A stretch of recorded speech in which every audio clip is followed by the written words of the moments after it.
Hi, this is Keith. This is my art channel. I've been on here for about 3 years now, and today I have my 300th subscriber.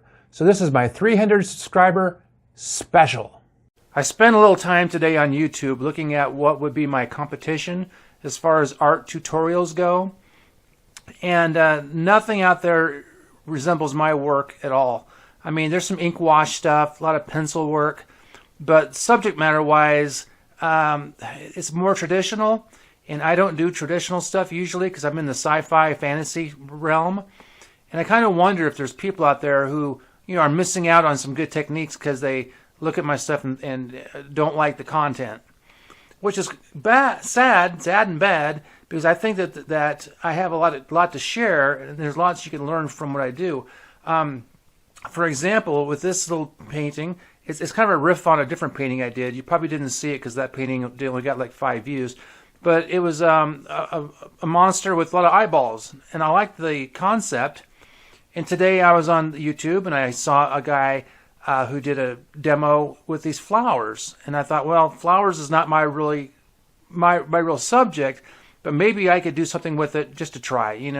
Like I said before, YouTube videos are pretty cheap to make. And it just takes me maybe half an hour to do this. So I thought, well, let's use my eyeballs again. And this time I'll put flower petals on them. And it's a kind of a neat little concept, eyeballs with flower petals. And they stem into this monster below with big, not fangs. We call those come up from the bottom. They're not called fangs. But and he also has squid arms. So my creature has squid arms, tusks. They're called tusks. And he has a big nose, and he has 1, 2, 3, 4, 5, 6, 7, 8, 9 eyeballs, and they're all looking different directions. But if you're watching this and want to learn how to do some stuff, I could teach you right here that, thickening up your outside lines gives it a nice cartoon look. Work on your cross-hatching for shading. Cross-hatching, to me at least, means a lot. I learned that very young, very early on in my life, and I think people who cross-hatch well, you see a lot of cross-hatching in comic book art. A lot of my stuff is comic book art style. I don't buy comic books, I really don't, but when I see them, I kind of study them and see how they do their darks and their cross-hatching, and I've learned over the years how to do it. For example, right here I'm doing some cross-hatching and some curved contour lines so the eyes look more round. This is like a preliminary thing because when I put my ink washes in, they get very round. So I'm going around and I'm embellishing on the leaves, kind of the way that guy did. I stole his stuff. I have no problem stealing. I think you should steal my stuff. You only learn from stealing.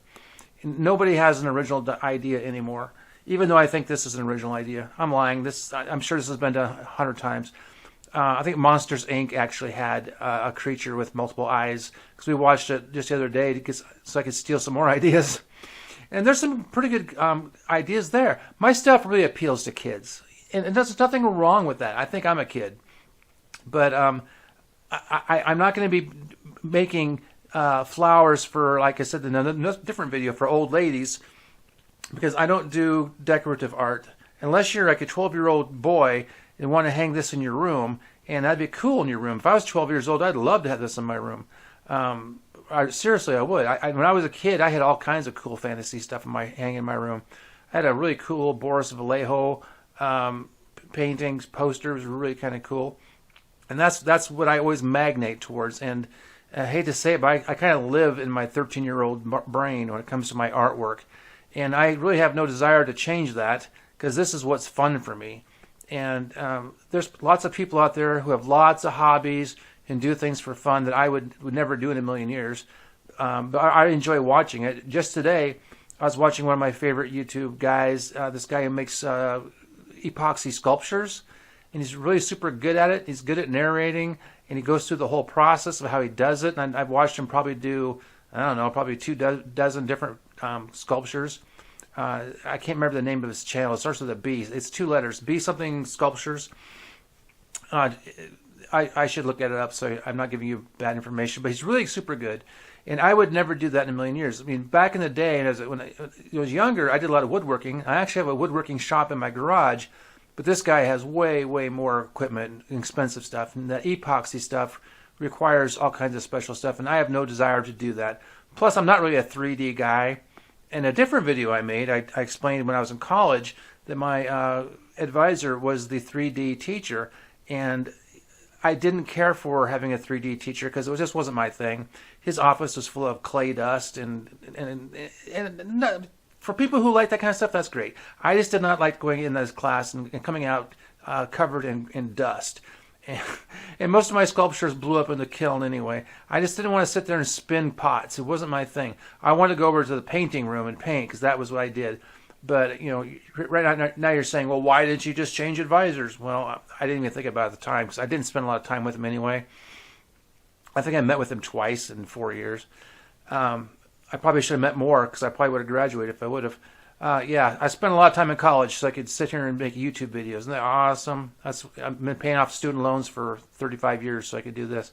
Okay, I'm done complaining. So anyway, I'm putting some dark outlines on my flower petals, and this is about 80% dark. It's not completely black. I didn't use any blacks on this at all. I used 2 tones of gray, probably about a 40% and about an 80%, because I wanted to have 2 tones. And here I am just kind of edging some stuff.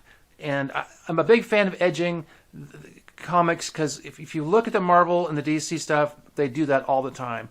It's like a hallmark. Okay, I know I'm putting in the pupils. The pupils and the eyes are like my specialty. I'm not trying to brag, but I have a way of doing them that I think that just explode off the page. Oh, while I got you here, do me a favor and make some comments. I don't care what kind of comments they are. You know, tell me I'm a trash artist. Tell me I'm a fantastic artist. Just let me know you're there because I feel like I'm all alone out in outer space. Now I'm adding some color, and I use a watercolor technique here where I skip over the places where I want highlights and make that little paper. It's a color of paper, but it looks really cool, like it's a white highlight. And if you do any watercolors, you know that trick.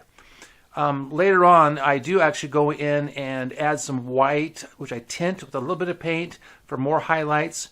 So this picture is a hybrid because it's mixed media. It's pencil. It's also paint and watercolor. Now, watercolor and acrylic paint are both acrylic paints. One's just thinner. The pencil work I used 8B as in boy and 2B as in boy pencils. So I'm using a lot of different things here to make this, and I'm using different techniques. And now I took some of my red from the lips, and I wanted to use that strictly off my palette because I didn't want to do a lot of mixing. So I just kind of added some red on a few of them. I'm trying to see what I'm doing here. Okay.